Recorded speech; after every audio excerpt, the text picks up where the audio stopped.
With April 2024 now in the rear view, it's time to rank and recap the 12 new releases I saw. What's going on, y'all? Movie Man Mikey here, and this past April, I actually got a chance to see 16 new releases, but since 5 of those were movies that came out before April, I won't be getting into them so heavy here. Just to quickly go over them, those 5 films include Asphalt City, Ghostbusters Frozen Empire, In the Land of Saints and Sinners, Problemista, and Spaceman. While that would only leave me with 11 new movies, I was lucky enough to get a chance to see an early screening of the film Sting thanks to AMC Screen Unseen back in March, and coincidentally that is going to be the film to start off our list, coming in at number 12. This creature feature sees a little girl taking care of a radioactive spider with supernatural powers. Now initially when this started, I didn't think the opening scene was all that bad, but as soon as the words 4 days earlier flashed across the screen, I knew I was in for a doozy. Giving credit where it's due, Alila Brown is carrying a lot of weight as a child who's also the main actor of the film, and I thought her performance was pretty enjoyable, even if maybe cringy at times. And the practical effects, though they were sparse, they didn't look too bad to me. But aside from those things, this film was just an aimless bore that didn't even manage to be scary. It wants to not take itself seriously and just have some casual fun, but the exchange of dialogue between people in constantly every conversation here is consistently awkward in the worst ways. The tonal imbalance came off more grating than anything, and this was most apparent in Jermaine Fowler's Exterminator character, who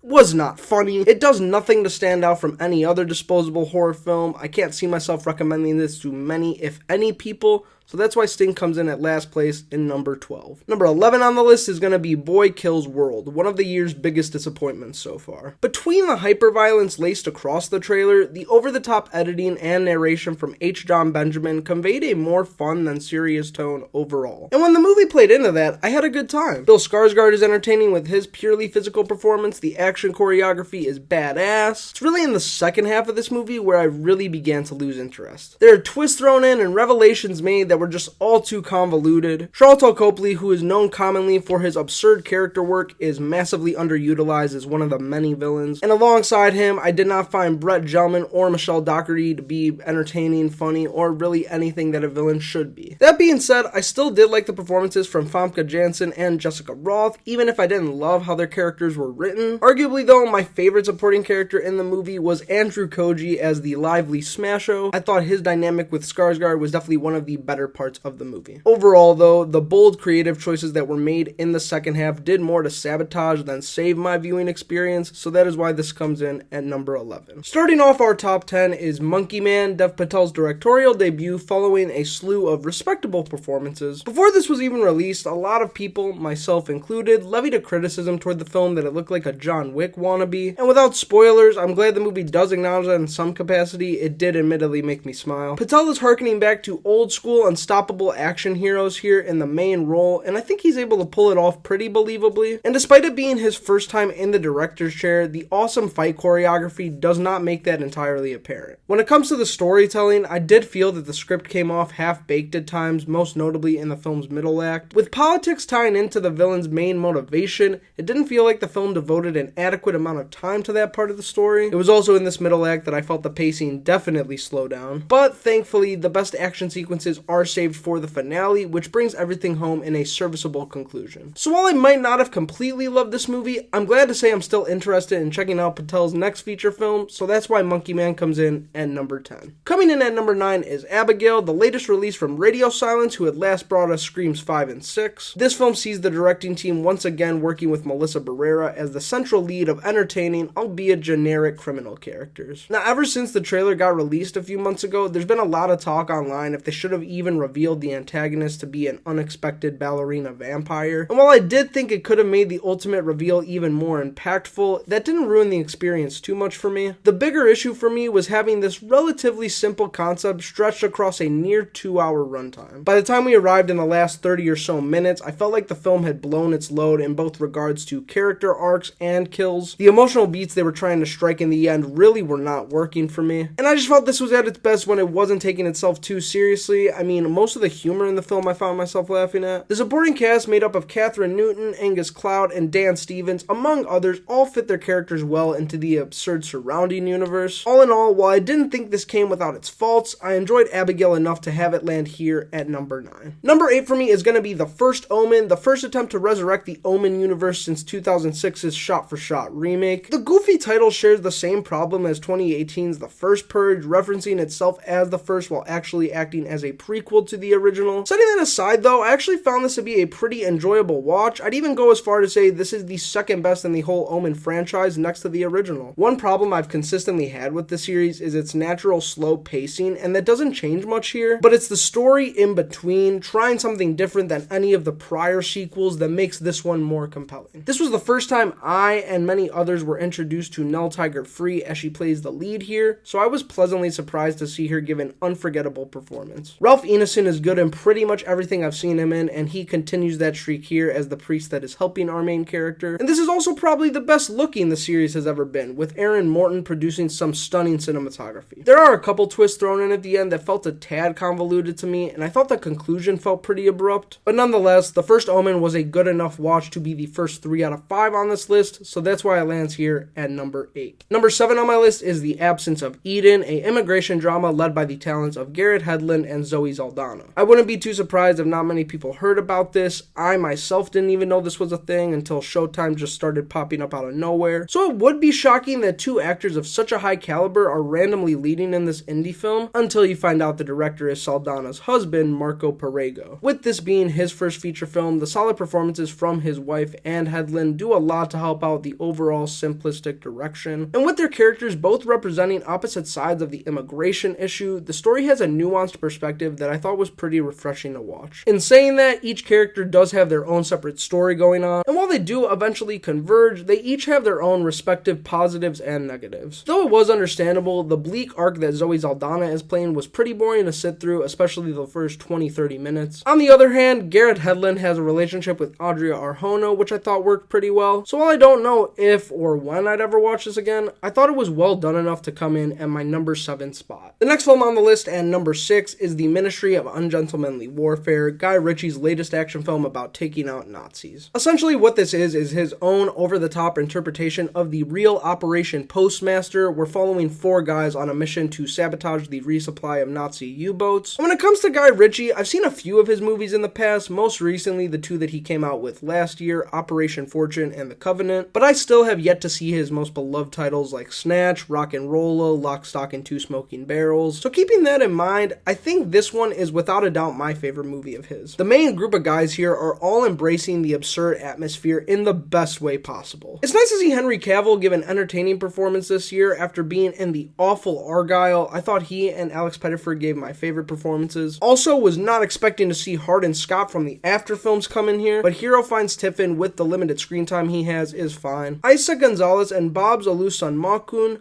hope I pronounced that right, they lead a secondary plotline that's nearly as important as the main, and I will say I did feel the pacing shift down slightly whenever we'd cut back to them, but it was never frequent or tiresome enough to completely hinder my enjoyment, and by the time we reached the final act, I found myself shockingly invested in the characters we'd been following. So it is for those reasons that The Ministry of Ungentlemanly Warfare lands here at number 6. We have now arrived at the top 5, and in the number 5 spot is Sasquatch Sunset, the newest film from Ari Aster's Square Peg production company. If you're already familiar with their releases like Beau is Afraid and Dream Scenario last year, it shouldn't come as much of a shock that this is another non-traditional story. In its defense, the trailer doesn't hold anything back, showing that it is a dialogue-free film about Sasquatch, and whatever you're expecting from hearing that premise is probably what you will get out of this movie. There's no real story to follow, most of the humor is slapstick, and the makeup on everyone is so heavy you can't even tell there's people underneath. That being said, I still found myself laughing more often than not, which is the most you could ask of a comedy. Across each of the 4 main creatures, there are distinct physical features and mild personality traits that do enough to make distinguishing one from another not the hardest task. If you're looking for anything story-wise, there are allusions to deforestation throughout, but they're so surface level, I think the film would have been better off just sticking solely to the absurdity. But overall, I thought this was a pretty entertaining journey to go on. Its short 90-minute runtime flew by for me, and I could easily see myself checking this out again with some friends. storylines. So that is why Sasquatch Sunset lands at number 5 for me. Filling the number 4 spot on my list is Challengers, the tennis-centric drama with a sexy love triangle at the core. Luca Guadagnino has established himself as a credible filmmaker in the past through titles like Call Me By Your Name and Bones of All, both of which I thoroughly enjoy. And while Challengers might be my least favorite of the 3 of his I've seen, that's by no means an indication of it being a bad movie. Zendaya is arguably the film's most powerful presence here, as she just commands the screen at all times and demands attention. Mike Feist and Josh O'Connor, as the desperate and unsure competitors for her attention, work off each other great, especially Feist. And just like all his previous films, Guadagnino's natural ability to capture beautiful production design is on display here. Also, despite saying how he doesn't watch tennis because he finds the matches in real life boring, I thought it was really cool that the tennis sequences here were some of the most engaging in the whole film. The way it decided to end on an intentionally ambiguous note was something that I wasn't in love with at first, but I will say it has slightly grown the more that I've thought about it as time has passed. I've even been debating now whether or not it deserves to be higher on this list, but as it stands, Challengers remains in the number 4 spot. Taking home the bronze medal, the number 3 spot is Arcadian, another film set in a dystopian future, but this time there's an edge of horror. Jada Martell and Maxwell Jenkins play a pair of young brothers worrying about an evil that lurks outside of their house every night, and I thought these two not only made for a believable pairing of siblings, but they're also characters that are smart enough to, when they lead the film, it doesn't have you completely rolling your eyes. I've followed Jada Martell since he went by Jaden Lieberher in films like St. Vincent and Midnight Special, so it's cool to see him playing more mature roles now. Nicolas Cage is also here, and he does a great job turning in one of his most serious roles, but he does take a backseat for the majority, which I didn't mind. This movie holds its cards very close to its chest, to the point of never really giving a clear answer on why things are the way they are, which did disappoint me. Ultimately though, above its understated story is some of the freakiest creature design I've seen in recent memory. I think this Letterboxd review sums it up pretty well. It's like the heron entered the live action world. Even with my descriptions though, nothing can do it more justice than actually seeing it for yourself, which I'd highly suggest you do. So that is why Arcadian lands here at number 3. In the runner-up silver medal spot, my second favorite film of April 2024 is We Grown Now, a love letter to Chicago which also doubles as a relatable tale of friendship. Letting go of your roots is one of the hardest things to do as you grow older. Ending friendships feels like a gut punch 9 out of 10 times. And the on-screen friendship developed by Blake Cameron James and Gian Knight Ramirez translate this experience in a believable and palpable way. They aren't the most incredible child actors I've ever seen, but when they do need to hit those emotional beats of the story, I thought they were more than capable. Journey Smollett and Lil Rel Howery are probably the most recognizable names here, playing the respective single parents of the boys, and they're each incredibly endearing in their supporting roles. And of course, being from Chicago myself, I was really into how the atmosphere of the world was captured here by director Minhal Baig.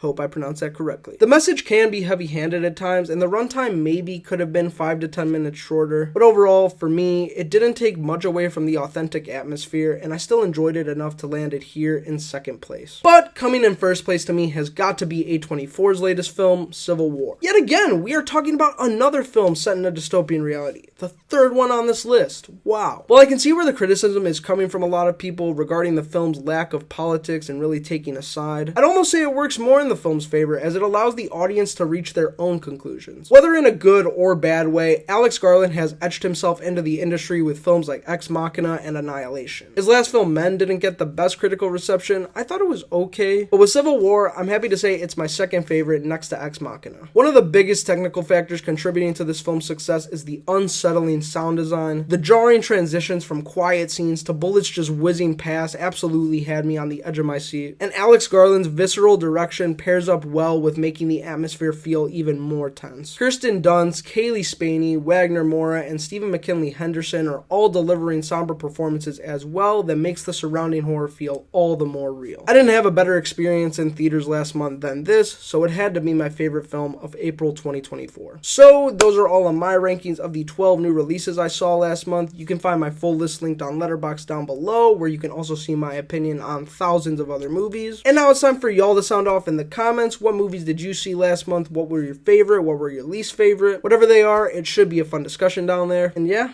that's all I got for now. Thanks a ton for making it to the end. I've been Movie Man Mikey, and always remember, enjoy yourself.